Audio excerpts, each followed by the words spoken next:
Good morning, नमस्कार, जय हिंद।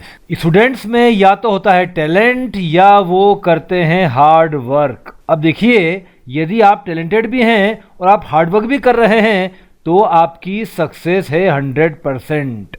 यदि आप में टैलेंट बहुत है पर हार्ड वर्क कम कर रहे हैं तो आपकी पॉसिबिलिटी केवल 10% है, और टैलेंट नहीं है, हार्ड वर्क कर रहे हैं तो 90% प्रोबेबिलिटी है कि आगे पीछे आप सक्सेसफुल हो जाएंगे। तो याद रखिए, टैलेंट और हार्डवर्क जब इन दोनों में कंपटीशन होती है तो हार्डवर्क आगे निकल जाता है, लेकिन यदि आप में दोनों हैं then you are bound to rock in your life. आइए आगे बढ़ते हैं। Sentence improvement. Sonia is neglectful in her duty but not neglectful of her appearance. Sonia अपने कर्तव्यों की उपेक्षा कर देती है किंतु अपनी अपीयरेंस, अपने कपड़े, अपना पहनावा, अपना प्रेजेंटेशन, इसको लेकर कभी भी उपेक्षा नहीं करती। आप ध्यान से ऑब्जर्व करेंगे तो निग्लेक्टफुल के बाद यहां लगाया है इन और यहां लगाया है ऑफ, और आप जानते हैं कि words are followed by particular prepositions. शब्दों के बाद कोई खास प्रीपोजिशन लगता है, बाकी नहीं लगते। और इसको देखा जाए यदि तो सोचें कि क्या सही होगा। तो याद रखिए, neglectful is followed by of, not in. तो ये सही है, ये गलत है, यहां ऑफ आएगा तो error lies in B part. Sonia is neglectful of her duty but not neglectful of her appearance. आगे बढ़ते हैं। What's a good word? The settlers found an ideal location with plenty of dash land for farming and a mountain stream for fresh water and irrigation. Settlers जो किसी और स्थान से आकर कहीं बसते हैं उन्हें कहते हैं सेटलर्स।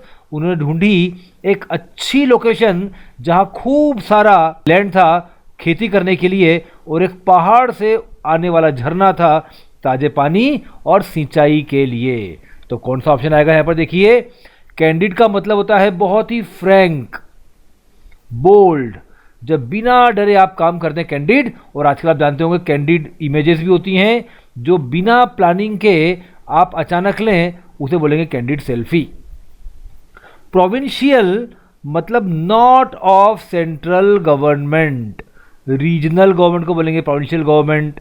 रीजनल, इंडिया में इसको हम स्टेट कहते हैं, प्रोविंशियल क्षेत्रीय। एरेबल मतलब ऐसा लैंड जो कैपेबल ऑफ फार्मिंग हो, जहां पर आप फार्मिंग कर सकें, जिसको जोता जा सके, उसे बोलेंगे एरेबल। टिमिड ये अपोजिट है बोल्ड का। जो इंसान कॉन्फिडेंट नहीं है वो दरअसल टिमिड है। कॉन्फिडेंट नहीं है, बोल्ड नहीं है, मतलब टिमिड है।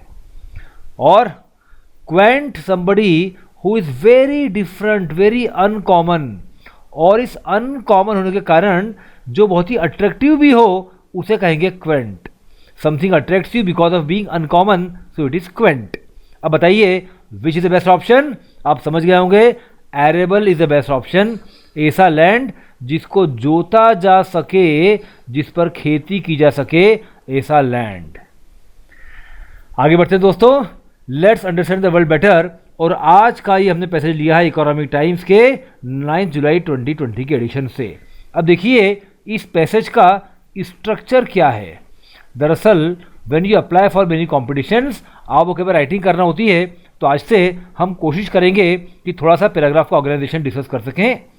तो एक स्ट्रक्चर होता है, सबसे पहले ऑथर कोई प्रेडिक्शन करता है, उसके बाद उसके कॉजेज बताता है और बाद में उसके इफेक्ट्स बताता है। और यह पैसेज बिल्कुल ऐसा ही है। Inward remittances are expected to fall steeply, यहां तक हमने किया है प्रेडिक्शन। फॉलोइंग के बाद हमने बताया है कारण ऐसा क्यों होने वाला है। These are the reasons of this particular prediction, यहां तक। और बाद में यहां से दिस कुड, इससे क्या हो सकता है, दिस इज द इफेक्ट और probable effects of this particular prediction. आइए पूरा पैसेज पढ़ते हैं। Inward remittances are expected to fall steeply, ये आपने किया है प्रेडिक्शन। इनवर्ड रेमिटेंसेज, रेमिटेंसेज का मतलब होता है पेमेंट्स, भुगतान। इनवर्ड जो बाहर से अंदर आ रहे हैं, इनकमिंग, दूसरे देशों से हमारे देश में आने वाले पेमेंट्स को कहेंगे inward remittances. Are expected to, संभावना है कि ऐसा होगा। आर एक्सपेक्टेड टू, ये बहुत अच्छा एक सेंटेंस कंस्ट्रक्शन है। जैसे the national savings are expected to come down, the international trade is expected to come down like this. Fall steeply, तेजी से गिरना, गिरना भी कैसे, तेजी से। तो inward remittances are expected to fall sharply, विदेशों से भारत में जो पैसा आता है वो बहुत तेजी से गिर सकता है, यह ऑथर ने प्रेडिक्शन किया है। क्यों? फॉलोइंग, फॉलोइंग का मतलब होता है एज ए रिजल्ट ऑफ, एक परिणाम स्वरूप। किन चीजों का रिजल्ट का बताओ, इसके कारण क्या क्या है? पहला है अ ग्लोबल स्लोडाउन, वैश्विक स्तर पर एक मंदी आ रही है, पहला कारण। एंड दूसरा कारण क्या है भाई? The conscious efforts to reduce dependence, कई सारे देश जानबूझकर प्रयास कर रहे हैं कि उनकी निर्भरता कम हो ऑन एक्सपेक्ट वर्कर्स, ऐसे मजदूरों पर, ऐसे कामगारों पर जो दूसरे देशों से आते हैं और पैसा वापस लेकर जाते हैं, उन पर डिपेंडेंस कम हो। कहां पर? गल्फ कंट्रीज में, खाड़ी के देशों में, फॉर उदाहरण के लिए कुवैत और ओमान में। तो कुवैत और ओमान जैसे देशों में जो दूसरे देशों के वर्कर्स पर निर्भरता थी उसको कम करने का जानबूझकर किया जाने वाला प्रयास और ग्लोबल स्लोडाउन, ये दो कॉजेज हैं जिस कारण भारत में मिलने वाला रेमिटेंसेस बहुत तेजी से कम होने की संभावना है। इसके इफेक्ट्स क्या होंगे देखिए। दिस कुड, यह कर सकता है, widen the current deficit, this could widen the current deficit, वर्तमान चालू वर्ष में जो घाटा होता है रेवेन्यू डेफिसिट वो ज्यादा हो सकता है।